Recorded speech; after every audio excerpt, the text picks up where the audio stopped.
Good afternoon, y'all. It's a nice, warm November day here in Mima's garden. I want to talk a little bit about fall. This is a great time to find some bargains at your local nurseries. Sometimes they put on sales to reduce their inventory before the winter, and it's a good time to pick up some bargains.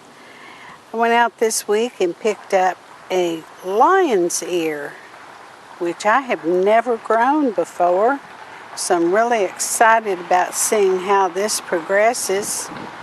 It is supposed to be 3 to 6 feet tall when it matures. It's a perennial.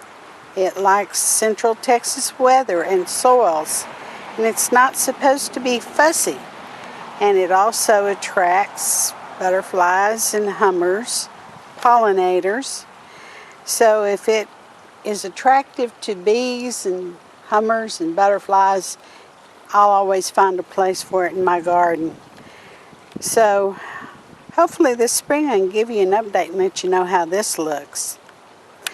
Also, I have another plant that I want to show you today, and it's called Forsythia sage.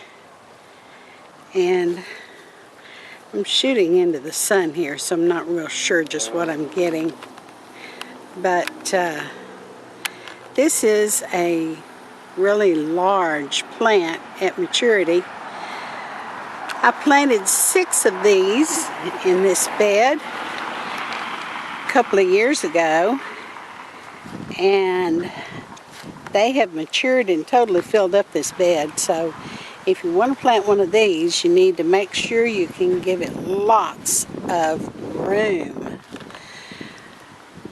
This is also a plant that will do well in Central Texas, and it has some beautiful blooms on it about this time of year when very little else is growing. I've put some in to try to root this fall. We'll see how that works.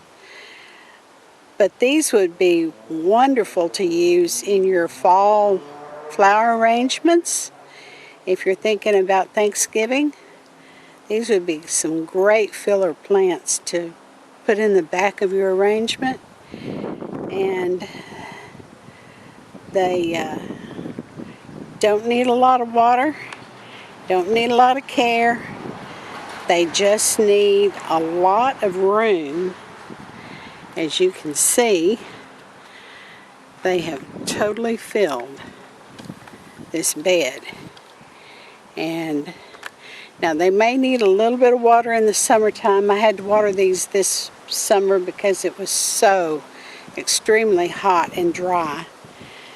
And they did wilt a little bit, but with a little bit of water they came right back. And they're really putting on a show for us now in the fall. So think about picking up some Forsythia sage if you have a spot with a lot of room. Now these will die back in the wintertime after the first freeze, and you can just cut them off to the ground, and next year they will spring back up. These were cut down this past winter. And you can see this is 1 year's growth from the ground up. So think about some Forsythia sage. And then take time and smell the roses. They're blooming right now. Bye, y'all.